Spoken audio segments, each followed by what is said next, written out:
اللهم صل على محمد وآل محمد. Bismillahirrahmanirrahim. En el nombre de Dios, el clemente, el misericordioso, la paz de Dios sea con todos sus profetas, desde Adán hasta Muhammad, salawatullah wa salamu alayhim ajma'in. El tema de la profecía que veníamos hablando en la anterior clase, y como dijimos, tiene que ver con el envío de los profetas y mensajeros de Dios, que son considerados para nosotros como modelos y guías para el ser humano, ejemplos de hombres perfectos. Para nosotros el profeta no tiene pecado, no tiene olvido, no tiene errores ni equivocaciones, ni comete actos desaconsejables, ni actos que son de alguna manera reprochables, criticables. El profeta es una personalidad entera, una personalidad completa, perfecta, por lo que no tiene cabida ningún tipo de pecado o error. Ese profeta que además es el receptor de la revelación divina, porque muchos profetas han venido con libros que ha sido descendido por Dios, digamos Dios a través del arcángel Gabriel, y esto lo explicamos en algún momento cuando hablamos del Corán. El arcángel de la revelación envía su mensaje, su palabra, sus conocimientos, su sabiduría, y la deposita en el corazón de los profetas a través del arcángel de la revelación. Y el profeta es el que se encarga luego de transmitir esas enseñanzas a su gente, a su comunidad, a su pueblo. Entonces el profeta tiene varios roles. Uno de los roles es justamente el de recibir la revelación divina, las enseñanzas de Dios, para luego transmitirlas. Entonces es tanto un receptor como un transmisor.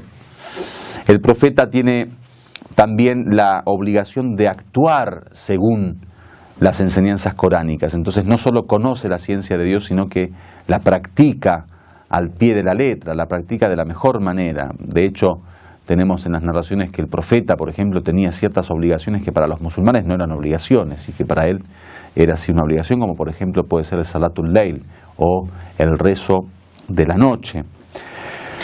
El profeta es además quien se encarga de proteger el mensaje de Dios. Por eso generalmente daban las órdenes de escribir el mensaje de Dios, y él mismo se preocupaba por la protección de ese mensaje. El profeta, luego de su muerte, tiene también el encargo de decidir quién será su sucesor, como para que entre profeta y profeta, ya que siempre ha habido una gran cantidad de tiempo, digamos, no de vacío, porque justamente eligieron a sucesor, pero bueno, de tiempo sin profeta, o sea, sin revelación directa de Dios.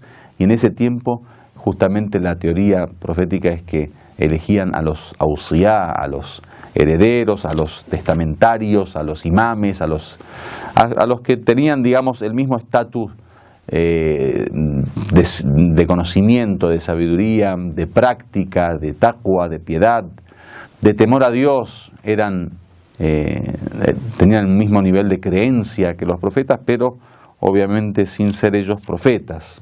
Con respecto al nivel, obviamente hay diferencia, ¿no?, entre las personas, pero bueno, al fin y al cabo ellos eran también seres infalibles, inmaculados, por lo que aparecen en las narraciones, por ejemplo, acerca de los auliyá,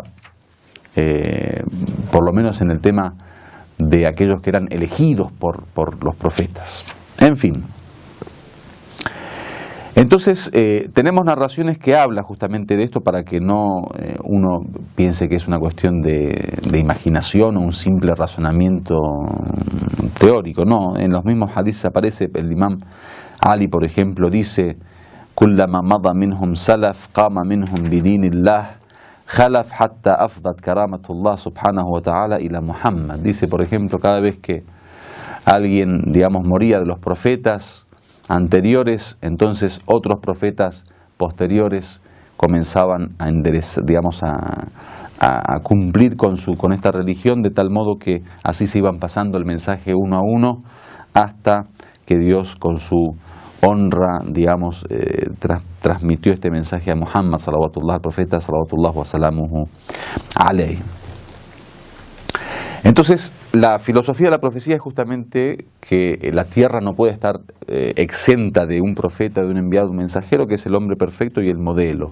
Por eso, además de la revelación, el mismo profeta es en sí una fuente de inspiración, una fuente de imitación para los creyentes. Por eso nosotros tenemos el concepto de sunna o de tradición, que es justamente lo que se manifiesta a través de los dichos del profeta, de las palabras del profeta, a través de sus discursos, de sus consejos, de sus respuestas. Todo eso se llama sunna, se llaman hadices, narraciones y dichos. También la sunna abarca el tema de los actos del profeta. Todo comportamiento y toda conducta del profeta es también en sí un ejemplo y un modelo para los hombres, por lo que de alguna manera el Islam propone que en la sunna tengamos este ejemplo profético para seguir en la práctica, ya que el Corán vendría a ser como la sabiduría divina hecha libro y el profeta la sabiduría divina hecha hombre, o mejor dicho, el Corán puede ser un Corán mudo, como lo es el libro, y un Corán parlante, como lo es el profeta salawatullah wasallam alayhi. El otro tema es que en cuanto a la creencia, cuando uno dice, bueno, si aparecieron tantos profetas, ¿acaso Dios nos pide creer en todos los profetas o es suficiente con creer en un solo profeta? Como suele ocurrir en algunas religiones, por ejemplo, que algunos defienden únicamente su propio enviado, su propio mensajero. Hay veces muchos de ellos no creen en otros mensajeros. Por ejemplo, hoy en día en el cristianismo está claro que después de Jesús no creen en ningún otro profeta ni enviado, además de que la creencia que tienen de Jesús es también un tanto distante de la posición que Dios le había dado mismo a Jesús, como a Muhammad y a los demás profetas. En fin, en la visión islámica hay una visión bastante abarcadora. El Islam cree que uno no puede ser creyente hasta no creer en todos los profetas, y de repente uno dice, bueno, entonces los musulmanes creen en Muhammad. No, creemos en Muhammad como uno de los profetas y en todos los anteriores profetas también como enviados y mensajeros de Dios. Dice el Corán, Qulu amanna billah, digan ustedes, una orden, dice, creemos en Dios, wa ma unzila ilayna, y a lo que fue descendido a nosotros, wa ma unzila ila Ibrahim, y fue lo que fue descendido a Abraham, wa Ismael, wa Ishaq, Isaac, wa Yaqub, Jacob, wa al-Asbat, wa ma utiya Musa, wa Isa, wa an-Nabiyun, Moisés, Jesús y los profetas. Es decir, que el Corán habla de que la creencia tiene que prolongarse a toda la profecía, o sea, toda esta cantidad de profetas que aparecieron en la historia de la humanidad y que fueron de alguna manera los encargados de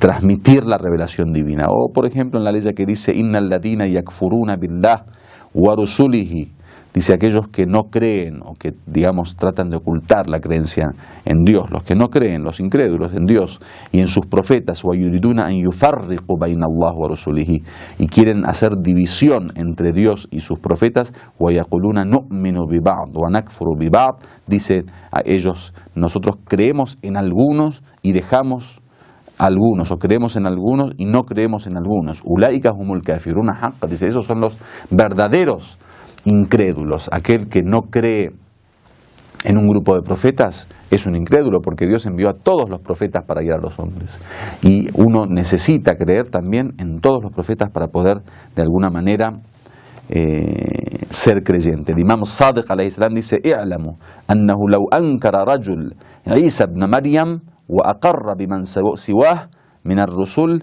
lam yu'min, que significa, sepan que si una persona niega la creencia en Isa ibn Maryam, Jesús el hijo de María, aunque acepte todos los demás profetas, no será un creyente.